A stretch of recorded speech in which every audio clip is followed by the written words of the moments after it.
This is Pop Culture Confidential, and I'm Christina Yerling Biru.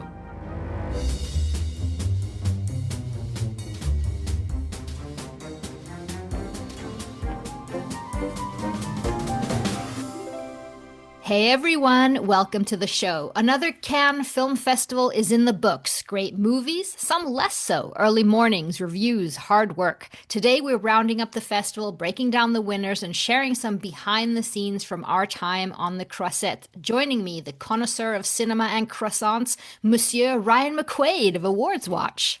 Oh, we are talking Cannes Film Festival. We Hello, had, everyone. hey, welcome back to the show. I wanted to round up, this is the, I promise, last episode from 2026's Cannes Film Festival, but I wanted to talk about the winners and a little What are you fun talking about? things. You got like 6 more shows to edit.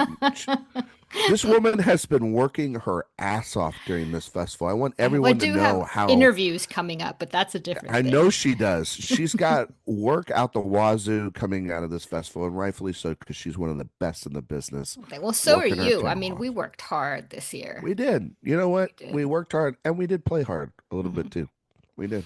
We had Not fun. too hard. We're not the No, we biggest didn't go party to. players, but we No, like the part. This is not the party place for us. I don't know about you. This is where I go to see the movies. Like I feel like yes, there's parties, and yes, you and I get invited to things. And there was one night where I tried to go to one, but I couldn't go through one entrance. So I was like, I'm gonna go home and go to sleep. I think like for an American, it's harder. I don't know how it is for you, but like for myself because of the the time difference is travel to rough. get there, Yeah. you're trying to catch up on so much sleep. And work The that's coming your way from there, Absolutely, absolutely. So you're just like, how do I keep above water and not to for? mention that you were watching basketball pretty much Yeah, every night. I was up one morning at 5 to go down to do a live, and who shows up behind me, and you had awake because you'd been watching basketball for 4 hours.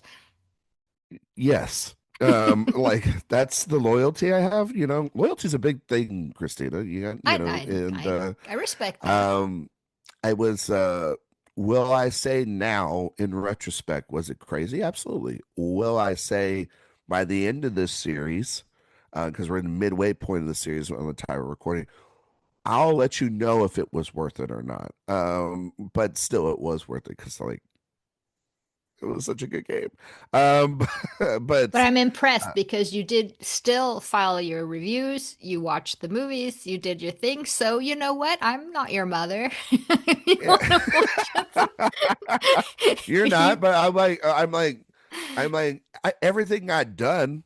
So the method to my madness was totally justified, I think. Exactly. So good for you. But what we're going to talk about now is the awards, because between the time both of you and I left Cannes, there was, of course, the ceremony for the Palme d'Or. And I think in terms of predictions, both you and I had most of these thoughts of these films that this is what it was going to be. Some of them were surprises, but most of them, but maybe in a little bit different spots than I was expecting. So, why don't we start with the actors? Tell Okay. me what your thoughts on the winners were and all that. Well, the best actor prize went to the two boys from the film Coward, from the Lucas Stone film. Emmanuel Macchia and Valentin Campagne, if I'm saying their names right. Yeah. And then yes, and then all of a sudden's dynamic duo won Best Actress, which I want to say is like a first, Christina, that both the acting prizes went to dual performances. I don't remember the last time that's happened. I'd have to There's like double check it. so many dual winners. We'll get to another one shortly, but it was a lot of winners If you this like year. two, there's one with three. I think that from reading from what the jury, when we talked about the jury before, and we talked about like what is this jury's makeup? You know what I mean? We understand like there was a lot of actors. There's obviously Chloe Zhao, a director, um, the Director Park being the leader of this group, what are they going to do? What are they going to agree upon? What are they going to maybe have to fight about? It didn't seem that there was a lot of arguments. They talked about at the press conference that every 3 or 4 films they'd come together, they kind of gather their thoughts, and when Well, they there went were no into, arguments because everyone got to have something since they chose yeah, several. no, I mean it seems like they, but it seemed that the films that they agreed upon and they awarded were a unanimous collection of films, which were mostly the films you and I and Sophia and Eric and others enjoyed the most. Hmm. So there was consensus. And so I kind of thought about this. Like we were talking about this on the Awards Watch show, myself and Eric and Sophia. And I don't think it was a down year for the festival, like some people are trying to claim it is, but I do think that the good films stood out so much that they are 1000% represented by not just these in competition winners, but then like Teenage Sex and Death that kept my asthma, won the Queer Palm, and outside of like the only film that was And universally Club loved that Kid, didn't yeah. receive a film was Club Kid. You know what I mean? And the stuff in Director Fortnight and Critics Week, those prizes made sense based off of the response by critics and audiences during the festival. So when it comes to the jury and them making these selections, I was not surprised. When you watch Coward and you watch All of a Sudden, these 4 performances stand out, and it's hard to pick which one's better because they're so in tandem to one another. They're both these different forms of human connection and love Yeah, it's stories. impossible to go with just one of them because it's No, I think basically. if you went with one over the other, you would do a grave injustice to the other. And so I think they did the right thing. I know people hate ties, don't give a shit. Like I don't care. I think that when you see the best performances and they come from the same film and they are so tied together. When you watch Coward, those two boys, it is all about their relationship. When you watch All of a Sudden, those two actresses, it's all the movie hinges upon their connection Mhm. and whether it works or doesn't work for you. So and it clearly did for the film. You called it that Chloe Zhao was going to give that award to All of a Sudden. So her Mhm. giving the Best Actress prize and being all happy about it was like, oh, she did really like that Yep. movie. Like there was no way she And loved it, feet and all. she probably wanted in one of the one, two, three jury prize or Yeah, but but I I think that think that's a this good was, consolation prize. and I think so too, because for me, it's those performances that were really made it for me in that film more than anything else. And I was so happy because I didn't call the Coward Boys. I thought possibly that Coward was going to get the jury prize is what I had predicted, but this made me so happy because this, as you're saying, um, very correctly, is that these two, it's the boys that make the whole movie and how they Yeah. grow and how their relationship. And we were both, I think, very happy with these choices. Um, then screenplay went to Emmanuel Marais for A Man of His Time, a film I didn't see. So I don't have a, I saw it. yeah, what did you think? And I mean, it's a pretty standard biopic, which is kind of weird. I think the reason why they gave him the screenplay prize is because he wrote this film. It's an autofiction account of his great grandfather's time during uh, World War, post World War One, pre World War Two. So I think that the personal element was the reason why. I think that because they also didn't go an actor, they went here in screenplay. There is a lot of men sitting in rooms talking about, how to save France from the Nazis. It's like Oppenheimer light, and when it comes to that, um, some weird needle drop inclusions in a dance sequence that's very weird in the film. It's a It's French okay. movie. This is the one I thought Yeah, was going to get actor. I thought One so or too not. because while the screenplay is, I think, kind of pedestrian, the performance is really good. I thought so as well because I don't know, they saved it for the end of the festival and it got a really big ovation in the theater. And outside of the person sitting next to me that was on Instagram the entire time while I was watching it, most people seem to enjoy it.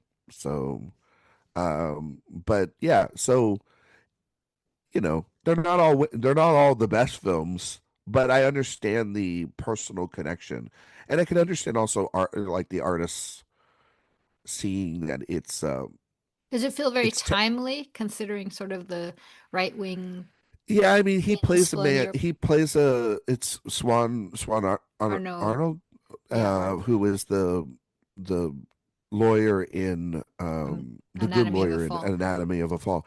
He plays a man who is essentially like the head minister of unemployment, who is it's a mouthful of a film really. To like he was a novelist and an idealist that was trying to become the mind of a generation post World War I, and the book never went anywhere. So he takes a job within the unemployment office there with the French government.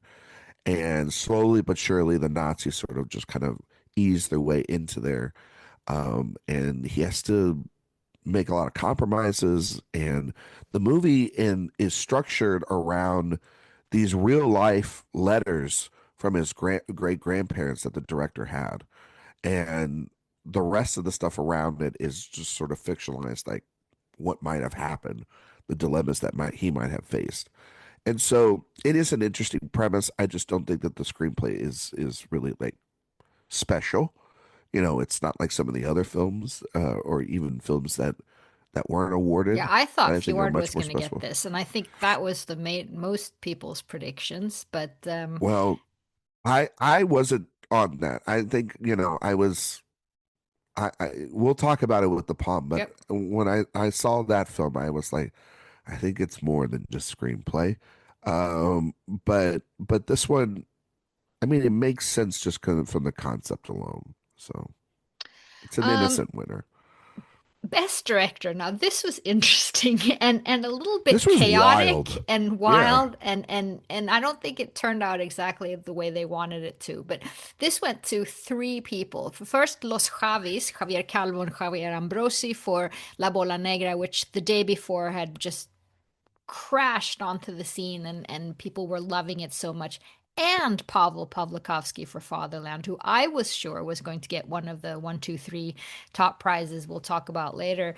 That one of those was I was surprised at, and it felt like they weren't really prepared. There wasn't an award for Pavel Pawlikowski on the stage. I don't know if he's meant to share one with the other two. And there's no way that that's going to happen. personally, personally, Fatherland was just to me one of the best movies I've seen, or I saw there, and in general I've seen this year. So this one, I mean, he's definitely worth Best Director, but I had wanted to see this in one of the bigger major categories, and I felt that this was a weird. The jury had, I don't know what they were thinking here, but Yeah, I mean, it was. I kind of expected the Javis to win this me award too. I had predicted based off them. based off of based off of just the reaction from La Bola Negra. And we haven't seen the film. You and I, we left. Of course, it's the one film everybody loved, and it was the one that we left a little Well, bit not early. everybody. Did you see the screen grid?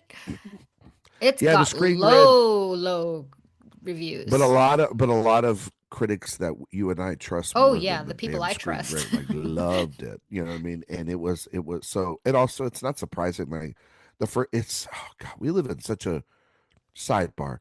We live in such a reactionary time Oh yeah. Someone even that compared it to Emilia Perez. that the first half, the first wave is so overwhelmingly positive. The screen grades come out the next fucking day. So of course they're going to be negative. We'll talk about the fjord stuff here in a couple minutes.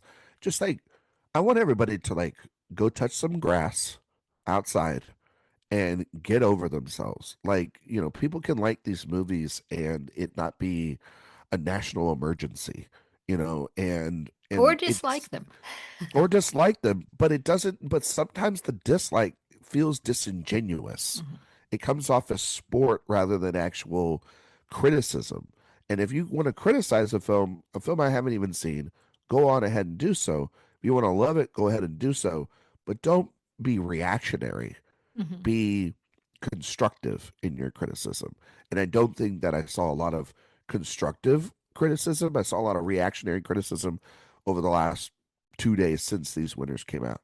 But yes, I thought based off reactions, um, the initial reactions and sort of the love and the descriptions that people were talking about more than anything else, Yeah, me that this too. was like the directorial achievement. Pavel Pawlikowski, whose speech was a little bit, all over the place, and he seemed kind of pissed off that he had to share this award. Um, I mean, that movie is impeccably directed and he's a master with the camera, him and Lucas Jean. So like if they had a cinematography award, it would go to Lucas Jean. That movie's incredibly impeccably beautiful.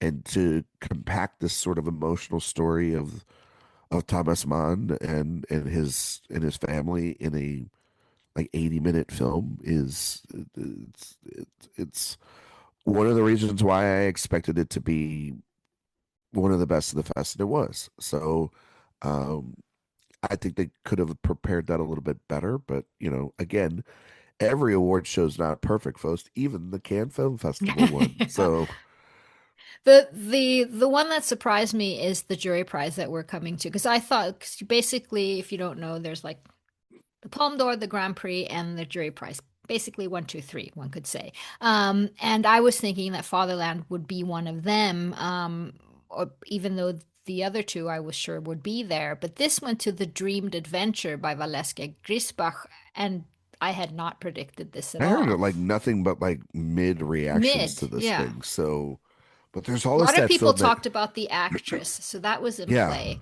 but not for the jury prize, which I definitely thought would go to Fjord Minotaur or Fatherland in some sort of man, combination. should have just gone to Hope. Hope would have been great. That would have been great. That would have been We so much fun. we didn't talk a lot about Hope, but No, we had a good but like time. we had a good time. I Like had some such a people, good time. that's such a fun. Like, okay, Christina and I, we did the draft a couple weeks ago with Jay. What an epic pick! Like, I mean, like we were. I'm like, this movie's going to be a hit. Like, it's so much fun, and it has no business whatsoever being in the jury, but it is. But in competition, but but it's a lot of fun. I enjoyed it It a is, and I lot. think it could be. I know I have a son who's like just chomping in the bit to get to see that movie. So Yeah, but now the top two. yeah, the top two. So Grand Prix went to Minotaur. I still haven't learned to say his name. Zvagintsev. There you go. Zvagintsev, I You're not think. gonna get me to say it. Like I'm not gonna screw it up. I'm just gonna A say movie I thought Minotaur. was fantastic. I'd say, and the Palme d'Or went to Fjord, Christian Mungiu. Really loved these movies a lot. I would have switched places. I would have Minotaur and Palme d'Or. I would have had Grand Prix and Fjord. But all in all, you know what? I'm happy. I would have had while Fjord was not my favorite And film of the Fatherland festival. and Yeah. Jury Prize. I would have given the palm to Hamaguchi. Hmm. And no offense to the actresses, I just would have given it to Hamaguchi. I think that's going to be the film that I I'm happy remember with the that one most. having the actresses. But Fjord to me felt like once we saw, I was like, well, this is easy. This is easy now. Like Minotaur's like the critics pick. Like it is. Like yeah, like I think. But in terms of the film that I think we will be talking the most about throughout the year at various festivals, top 10 lists, good, bad, whatever, and in an election year, Christina, man, Fjord is so timely. And yes, I know Minotaur has timely aspects of it too, with the Russian Ukraine war in the background, the abuse of power while others are being preyed upon to go and fight a meaningless war. That's all there within this, remake of Unfaithful. You know what I mean? Which it is. Like that's not a slap. That's No, what the source material Yeah, is taken from. Chabrol. But there's something about Fjord where you're watching it where the world right now is facing so many existential threats, and it's because of extremism. And the idea of Christian Mungiu having a massive conversation about empathy while making it about a liberal society going after and persecuting a conservative family, and not like a crazy MAGA family, Hmm. because that's not how they're presented. They're just presented with more traditional values than more like a Republican light, really, when you think about it, when you watch the film. And I think that it's going to evoke a lot of discussion about what liberalism is at a time where we need to figure out what that is in order to win a midterm election and potentially get the country out of Trump's hands. And that's not just to say about that's just speaking from our country's standpoint. There's also, just tons and tons of other countries that are fighting extremism on the daily. And it's not just within politicians, it's with institutions. And I think that it's such a smart film, and it's one that it may not be my favorite, but it's the one I've been thinking about the most. And so I understand the jury 1000% going for this, because it's like, how do you not think about that as a parent? How do you not think about that just as a person of values, being like, wait a minute, like this is when things go the other way, in the opposite way that we're totally usually against, and abusing power. So I just think it's such a great winner. Manju's so smart. You went to the press conference for this. Hmm. He's He had so smart. great answers He's got great answers. He's not doing this from a malicious intent. He's doing this from based on real cases. He's a journalist, being yeah. so I no, mean, no, I you know couldn't agree more. I mean, to me, and it's the only sort of not problem but issue for me is that it doesn't have the complete package, since there's several of the performances that aren't my favorite. Sort of the sort of cast around the Renate supporting Renze characters. and Yeah, Sebastian Stan, who are amazing, but they really kind of pulled it down for me. While I find Minotaur to be just an amazing package of everything from cinematography to performances to timeliness.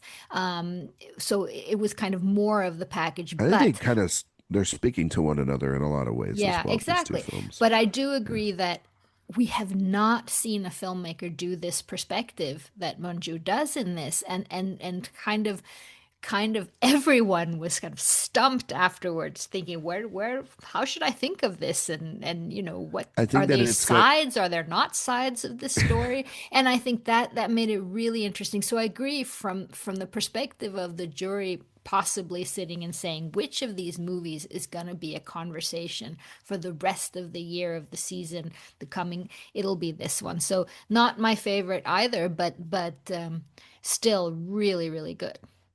no, and I think the other thing about it to me was we were all watching this movie together, flabbergasted by the events that are going on in the film. I think you, me, and Sophia and Eric, we were just all looking at each other, being like, "You Oh, got to be fucking kidding me!" we were like And getting upset for them. and Just that's the thing. It's like it's that if we're mhm, doing that, what is that jury doing? What is a group of artists doing? And it is that kind of feeling that Anatomy of a Fall had, but mhm, this is sharper of a criticism. That's just a straight up like who done it, family drama. This is more issue based than anything else, and it does have those incredible central performances from Sebastian Stan and Renata Reinsva, who I think are just the glue that holds that whole thing mhm. together, along with Munju's script.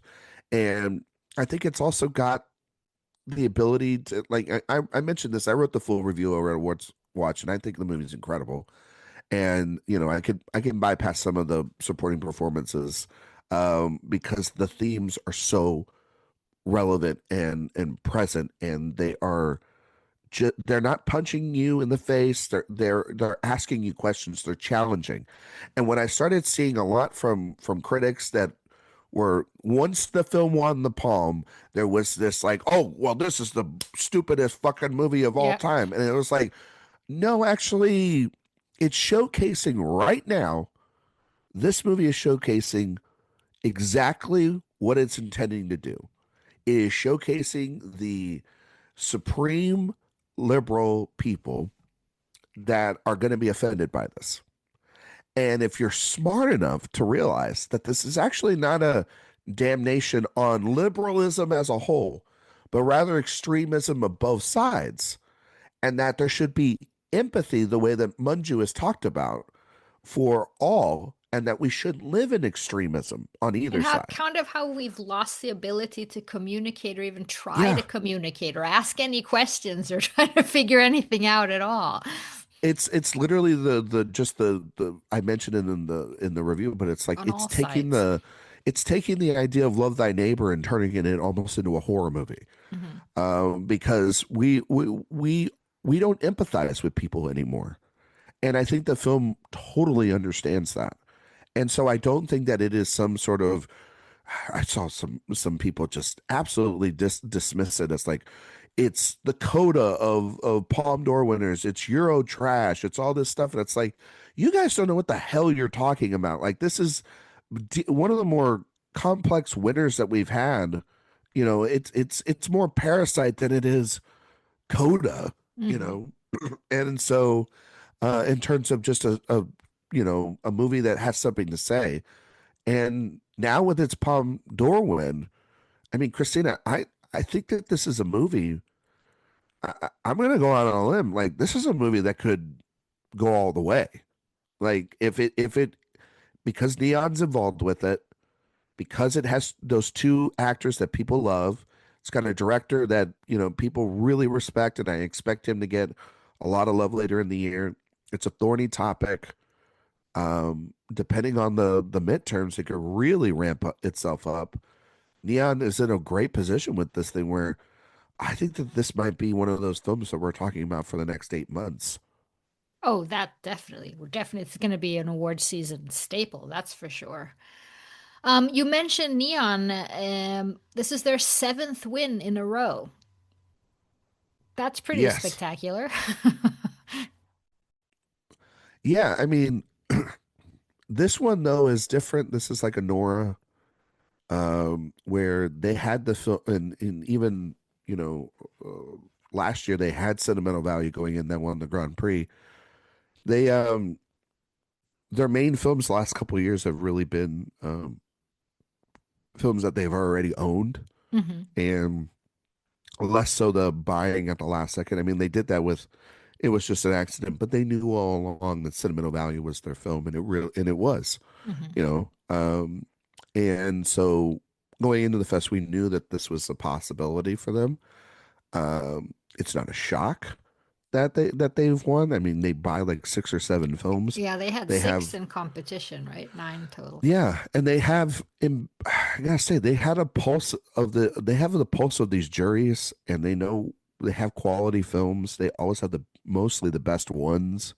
Um, and so it was not surprising going into this fest. This was one of the favorites to win.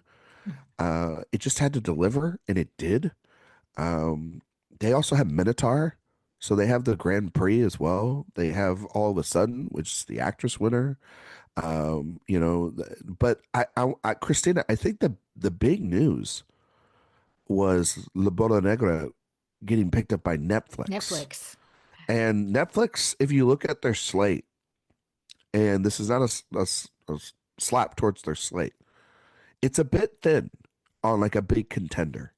And like they have Saturn Return, and they have which is the new film from Greg Guidar. They have the Antoine Fuqua film with Denzel Washington, Robert Pattinson, and Daisy Edgar Jones. They have the Cliff Booth, film. Which what is that movie going to be?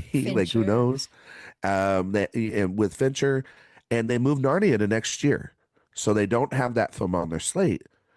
from the all indications, this could be a All Quiet on the Western Front, Amelia Perez type move for them for that film. Kyle Buchanan was stating that this is like an across the board contender.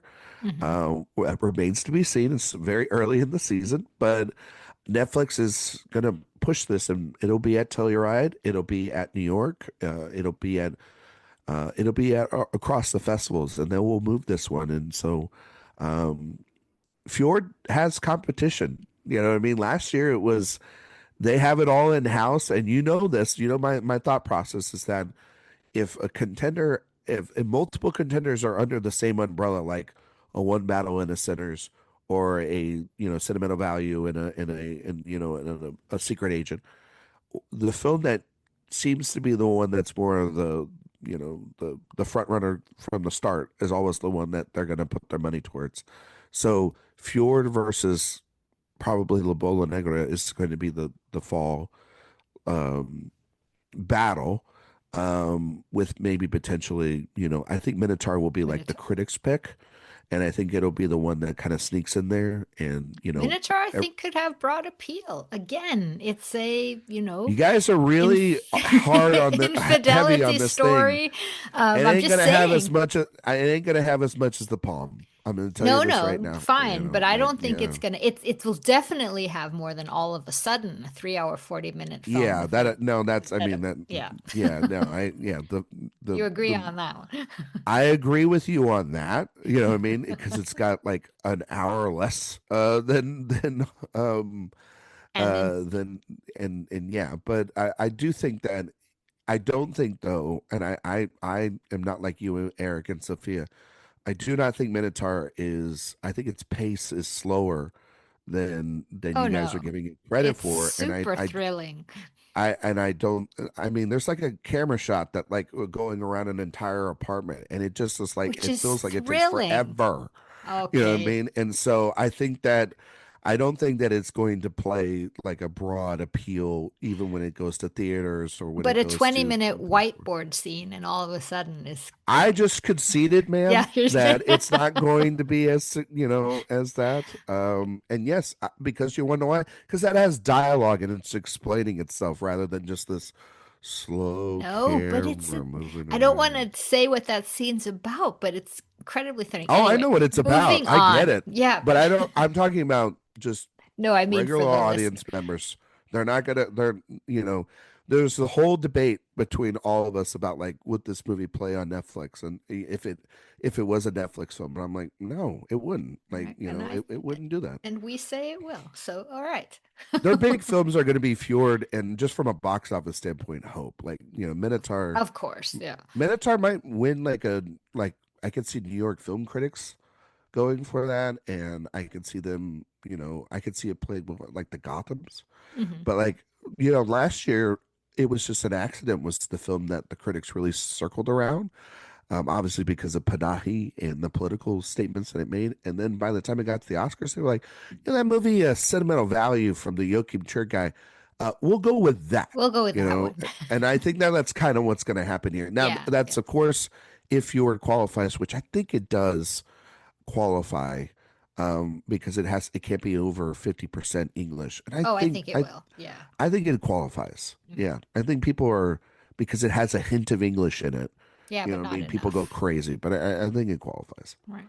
So You mentioned Jane Schoenberg's Teenage Sex and Death at Camp Miasma that it won the Queer Palm. We were happy about that, and we had a full episode on that one, and we loved it. Club Kid talked about a lot. The really big film of the festival that a 17 million 24 dollars. one. Yeah. Yeah. Yeah.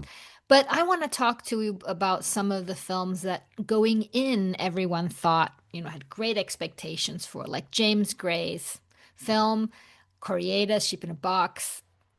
What happened here? Um, well, Sheep in the Box always looked like a. I told you from the beginning, like I'm like that movie just doesn't look good. Like just when you just see an image, and you're like, man, that looks, and you hear a premise, and you're like, this sounds like he's done this before. Um, and Coriander is not always batting 1,000. Like he made a English language film that you and Eric didn't even remember. called The Truth that True. came out a couple years ago, and it was not very good. That's why you didn't remember it. And so like it wasn't surprising there. You had the James Gray defenders because he's from the five boroughs, so like that, they had a little bit of hometown cooking. He was the only American in competition. Like Oh, him and Ira. Ira Sachs were the only Americans in competition, and I don't know that I think people have like a real like we had to root for James Gray, and it's like James Gray's gonna be fine. Like he's not gonna go home hungry.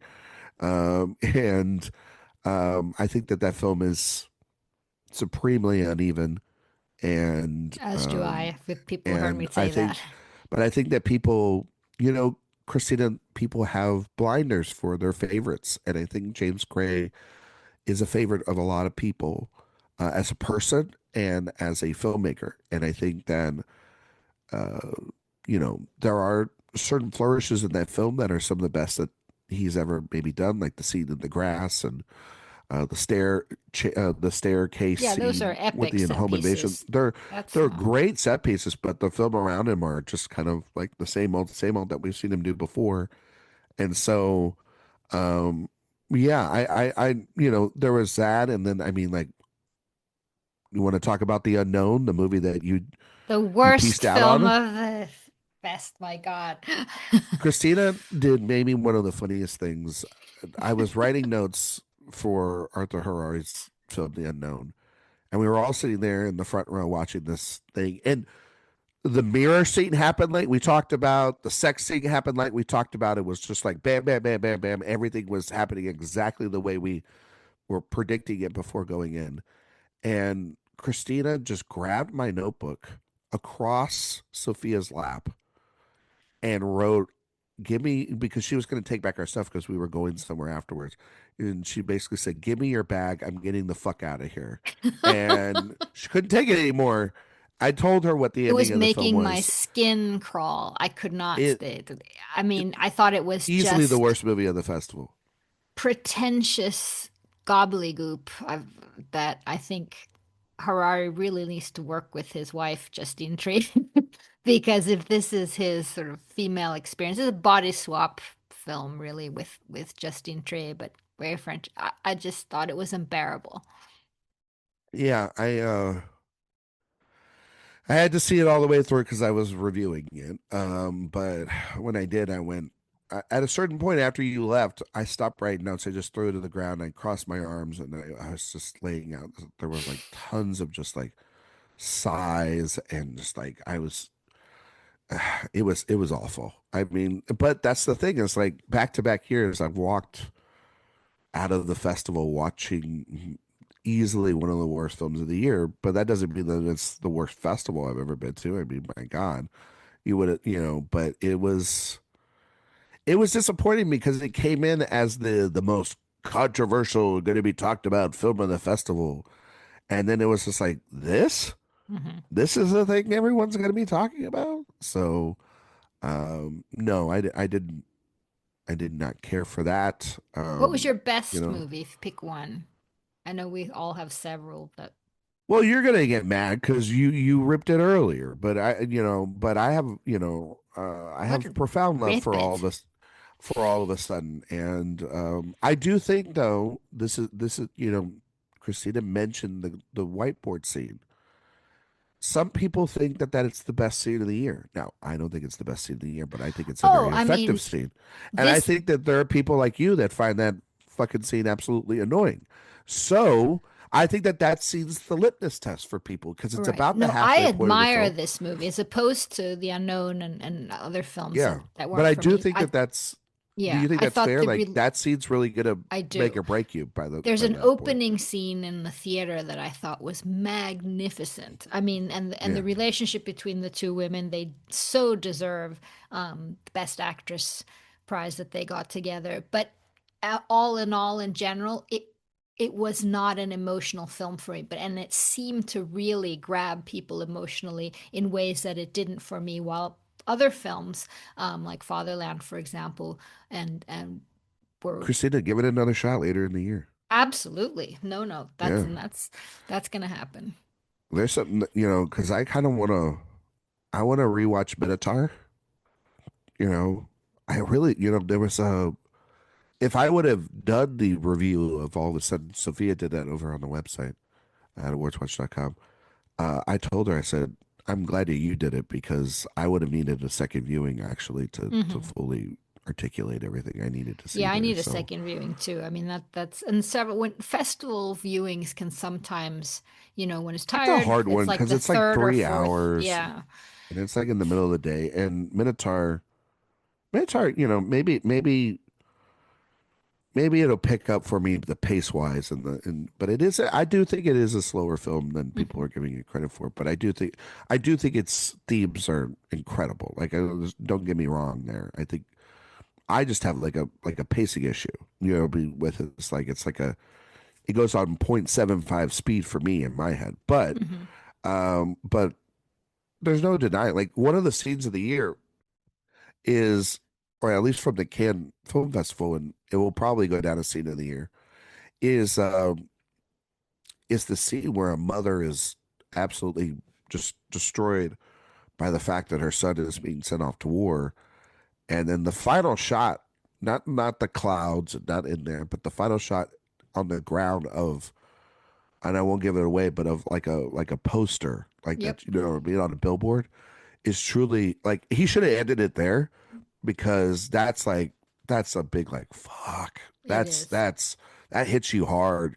I don't think I needed to see the rest of the film after that. That comes like the next 3.5 minutes that come out of Hmm. that thing. But that would have been That like was a strong. Yeah. lasting shot.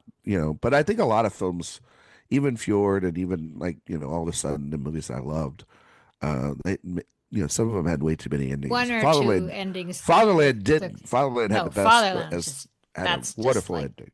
what just a masterful Fatherland's the movie. I'm screenplay. like, can I have another hour of this? Can I, Exactly. can they? Is that possible? Because it was so good. You All know. right, before I let you go, I have some questions about like on the ground experience this All year. right. People have heard us talk a lot about ticketing. How was your experience this year? Did you Never get missed a what you ticket. wanted? Never missed a ticket. Worked well. I agree. I figured out my You system last year. It worked, and it never you're failed like the me. pro. You have a I was, mouse this year. You were like I because was, I I don't know was. if you know, but you have literally like 3 seconds to go click, click, click, click, click through whatever Yeah, you you have want like every you have day. like you have like less than 5 seconds, and you got to go click, click, click, click, click, and I never missed a ticket. I saw everything I wanted to see. So all the people out there that are like the ticketing system sucks. I'm like, I don't know. Maybe It you was should. less that this year. I think it really Yeah, I felt kind of like it was worked. better Yeah. though. There was less It felt bitching like this year about that wait online. till next Yeah. year with the 80th when everyone Oh my God, is going to everybody's gonna be. be there. It's gonna be fucking All nuts. right, your best meal. Ooh, best meal, best meal. That's tough. You have one? Let me think. I'm trying to think. Well, I mean, there's a couple just simple sandwiches that are so good. I So, mean, the sandwich by the Grand Loubière is always the best thing. oh, so They good. But really then we are. had a few times once 'cause we don't have a lot of time to do really long The sit down octopus at dinners. Fe- at Federal was really good. That's what I was going to I say, will as say. well as we had a little oyster portion. Yeah, the That oysters was were good. really good. You never can go wrong with the seafood there. The seafood's always really good. Um, there was a steak I had one night that was pretty good. The breakfast. Oh, the breakfast Yeah, on the breakfast last food. day. That was really good with the baguette, and the butter, and the jam, and That's my the eggs were favorite. good. That was great. Yeah. Did you do McDonald's finally? I did. Remember, I told you I did it that one night, and Sometimes listen. you just have to time wise. Eric will tell you he went to Steak and Shake, and Which he he was said he like, wasn't going to. and he wasn't going to, and he was like, "I'm an idiot." He was like, "I'm floating on heaven." How good it was.